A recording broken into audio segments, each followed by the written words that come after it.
What is going on, family? We are back checking out another song from Ren. And I honestly, guys, because it was Friday, I wanted to make sure that I gave you guys something a little bit extra special today. So we decided to go ahead and start this Money Game trilogy. You guys have been supportive on the other videos that I have dropped, so I thought it was only right to give back to you guys a little bit on this Friday. Let's go ahead and check it out.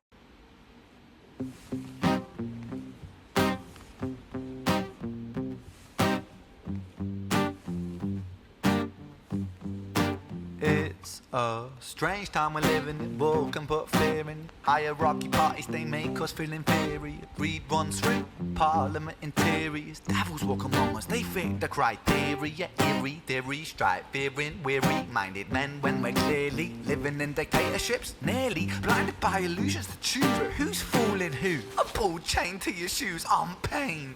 It's a crying shame. The pursuit of our own wealth lights a flame that makes greed a game that lets this whole war burn. As the world turns, the whole world burns. But money was invented for trade, but now those bits of paper twist hearts, make slaves, turns a saint into a sinner, a child into a killer. His finger on the trigger of a money game. Oh, rain, rain, rain, rain, a storm it comes our way. And those who rise through distorted lies, poison in the veins, but we like to point the blame. It's easier to blame, but point the mirror at ourselves. We're all part of this old money game. Stop.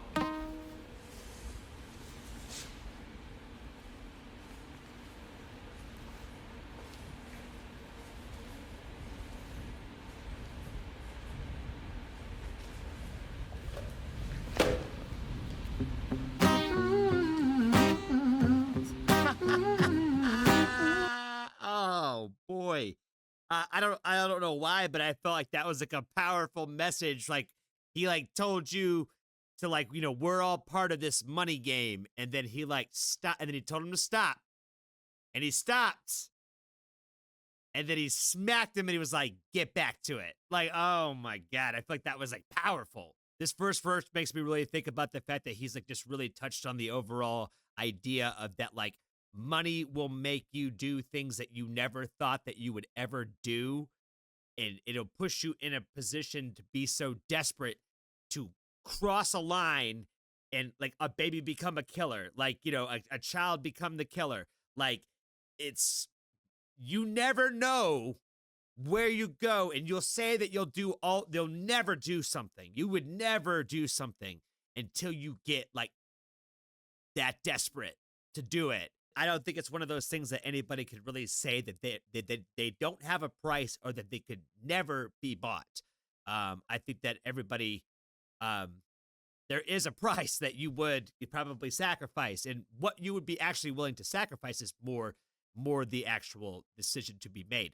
But that is one of those things that I think that this drives that conversation at the end of the day is the fact that like even if we can and we do recognize as a group, especially us run fans here, that if that money is basically like the idea of greed and like the root of greed is what drives so much of the negativity and the bad things in the world. I think I said it in another video that it's not a necessity to life, but it is a necessity to life because it doesn't mean anything, but without it, you really can't live. He made references in Crucify Your Culture about how like we have enough of the resources that we really have, but we just continue to just like pillage the hell out of them. Like, even though we have enough, we can't help but continue to be fueled by the fact that we just want a little bit more. And as a society, we like don't stop ourselves from being greedy as a whole. We all tell ourselves in these collected efforts, essentially, you know what I mean? Is that like, we're still doing the right thing and like, we're not doing something that's harmful.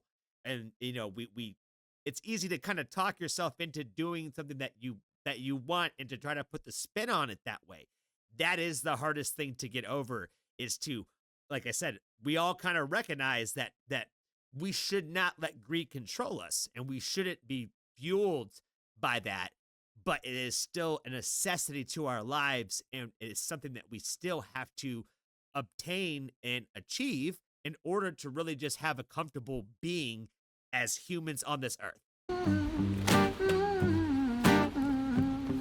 This old money game.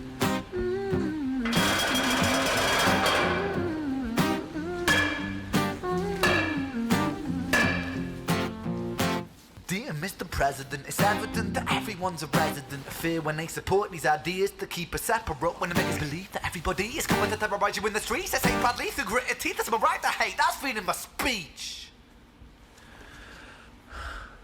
But when did freedom become a reason to hate? A way to justify a racist slur or insult we make? There's an irony in freedom, cause us in the West, we have pillaged and plundered the murder that's savages colonized all of the rest. That's called hypocrisy. Preach a certain value that you never keep yourselves. Your country was in flames, you denigrate yourselves in a second. Still you spit your venom, demonizing immigrants when really you're the immigrant, cause all of us are immigrants or descended from immigrants. Okay. Y'all were killing, some of y'all were killing me in the Crucify Your Culture video, saying that, oh, he's not just talking about America. And I understand that in Crucify Your Culture, he wasn't just talking about America. I know that he was talking about America and other parts of Western society, especially in the United Kingdom. But right here, there's a lot of very specific things that he is saying to basically Americans. The idea that we are immigrants, because basically we are a nation of immigrants. We turn around and basically shit on our own immigrants, which a lot of other countries do. Don't get me wrong. I understand that there's a lot of these things are problems everywhere and in multiple places. But we have a president. He's named multiple things now that kind of all tie to the idea of our freedom of speech and all of the things that really America is really like the spokesperson essentially for. I don't really know any other major power country that dies on the principles that he's kind of limiting right here. When he's kind of listing these things off, all those things is very much what we as Americans have been crucified for. Because like I said, at the end of the day, a lot of stuff he's pointing out is not wrong. He said, like, you use your freedom of speech to basically use it to like slur other people and to put other people down and all those things. Again, I don't agree with that absolutely at all. I don't agree with that at all. But I don't think that it should be illegal.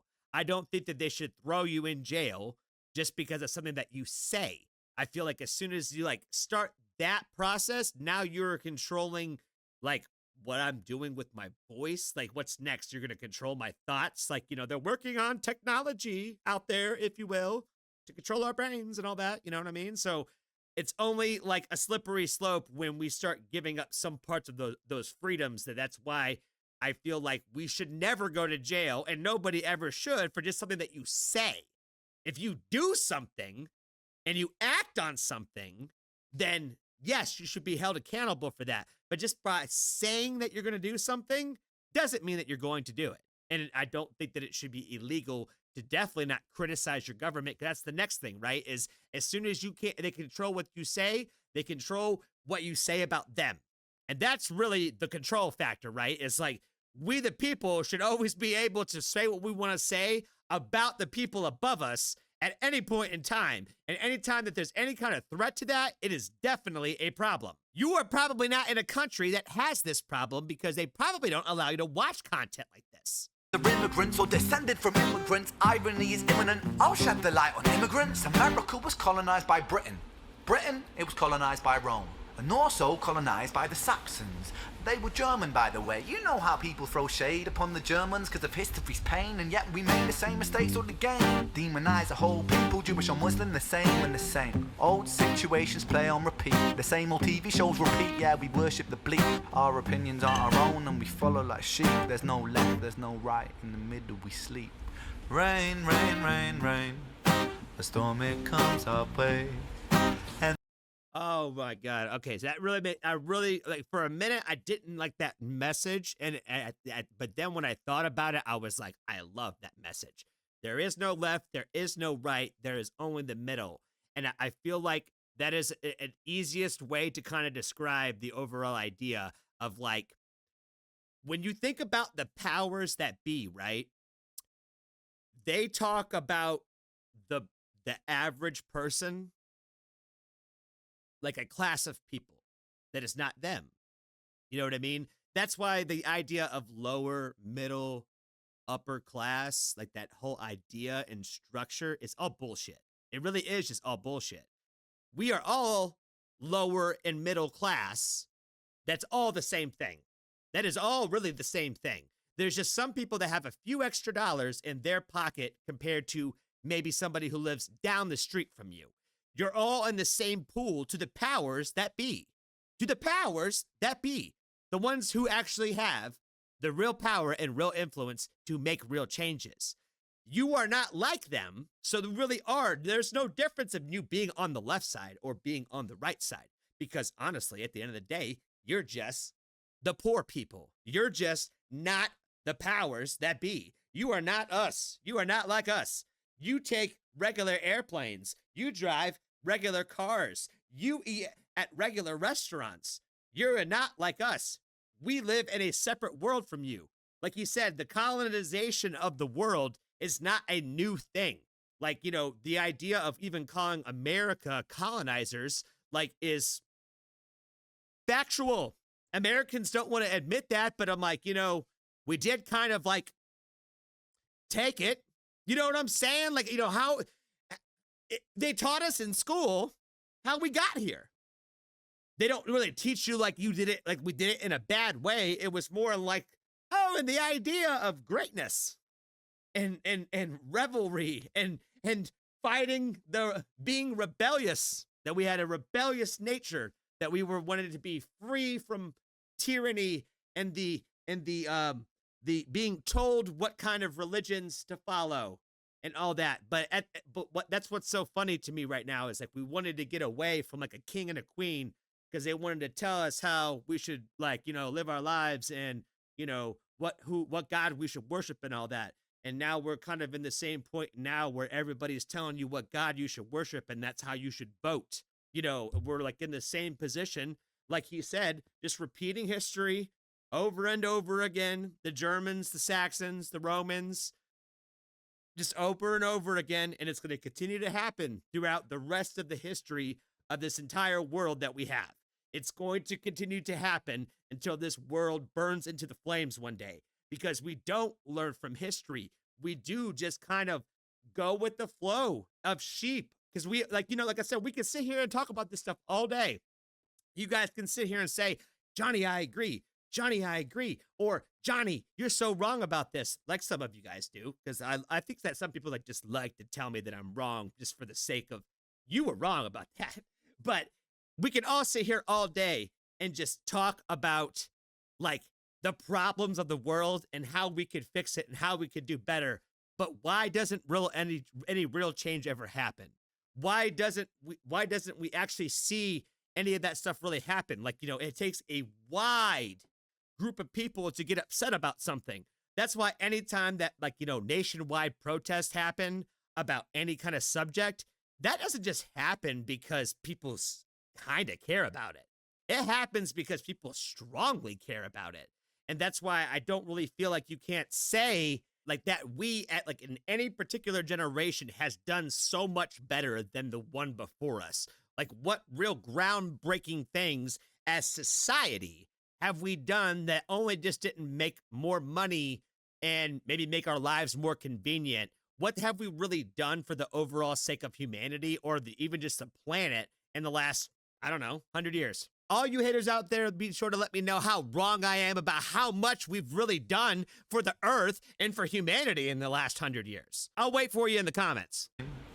A storm it comes our way, and those who rise through distorted lies, poison in the veins, but we'd like to point the blame.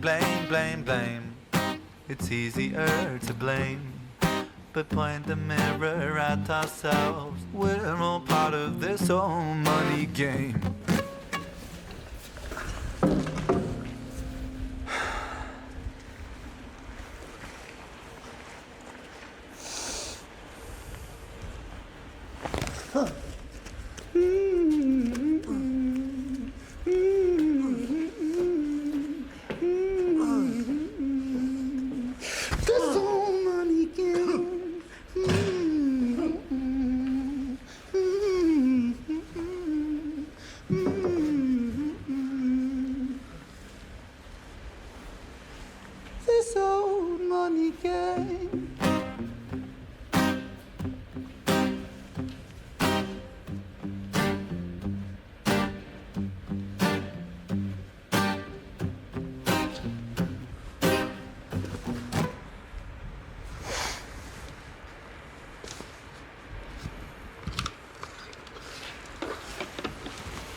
Yo. Boy. Oh boy, oh boy, oh boy, oh boy, oh boy, oh boy. I definitely have a theory. But honestly, these days, guys, the last couple of times I've made a theory about anything, people were very, very mean about how they thought I was wrong about things. So I'm a little gun shy, but at the end of the day, I don't care. If you hate your life that much to basically come on my channel and try to make me or anybody else on my channel feel bad about yourself, then you can fuck off and get out of here. I don't give a shit. Um, but that being said, if you are still here, I appreciate you. I do. I do. I really do. You guys are great. And you guys are my favorite people on the planet. But my theory about this song is I feel like this was like a representation of like Ren talking like to himself, like he is the guy in the bag with he put the little smile on his face. The way that I kind of interpreted this was like him talking to the one perspective of himself, right? Like, the musician in him of like, you're all just part of this money game where you, even though you're trying to fight it, we talked a little bit about that earlier, right? Is even though you try to fight, as much as you understand that greed is the root of it, and you try to not, you still need money to survive. I still have to kind of mention that I have a Patreon and like, try to, thank you guys for super thanks and those kinds of things because like I still need money to pay my bills. Like, it's still something that I need to survive. It's not something I don't want to grovel and ask people for those kind of things. The same way Ren doesn't want to like have to do the same thing. You know what I mean? Like, but you have to make money somehow. So some things you have to do in order to hopefully try to make something for yourself and be able to take care of yourself with money. That's why I think it's hilarious that he makes videos now that he has more money that he probably knows what to do with, that he makes money about how it's foolish to have this much money and how you could do so much more with it when you have more money. Like I saw like a short reel, I think of one of his that just kind of made me laugh a couple days ago about that. But like I said, my theory is that he is like talking to his that side of himself that's like the artist that wants to put out this music, and like it's a back and forth dialogue of like, do I do it or do I not? Like, because doing it is kind of giving into the being part of the money game, and not doing it is like, all the perspective of like, this is what you stand for. This is with all these different things. But, at the end of the day, you just got to slap him. You got to still play that song. And like, that's why I feel like at the end when he's like, I have no choice, that if I want to die by my principles and stand by my principles, I really do have to die by them. I have to let myself, on fire and kill myself because there is no other option to escape the money game. Like there, you have to play it. It's a game that everybody has to play if you are alive and a human being on this planet. You are involved and have to play the money game. There's nobody that it doesn't exist for. You know what I mean? Like there's very, very small groups in this world out there of like, indigenous tribes and people that live off that kind of grid and live in a way that way. But I'm not saying it's impossible. It is just very, very difficult to do so. And as a society that has the ability to be able to unite, we could just all unite and share resources and equality to everybody. But we can never, ever even do that with like just from one country to another. We can't even get one country divided together on one subject. You know what I mean? So, and of course, all the other subjects, we can't get them aligned on that either. So how would we ever do that globally when at the end of the day, when wouldn't most people just be okay with having what was enough to survive and not be overly greedy and have more of a community? A lot of people would enjoy something like that. A lot of people would give up and sacrifice a lot of things to achieve something like that. But it's very, very difficult and very, very hard to find. And like I said, I feel like Ren, in my interpretation of this, was like him basically saying the only way to escape the money game is to basically just take yourself out of it. And that's the only way that you really can kind of take yourself out of it, because it is very, very hard not to, and damn near impossible. I appreciate you guys so much for hanging out with me today. If you have not joined the Foxtrot family, there's always room for you. Until next time, I appreciate you for watching.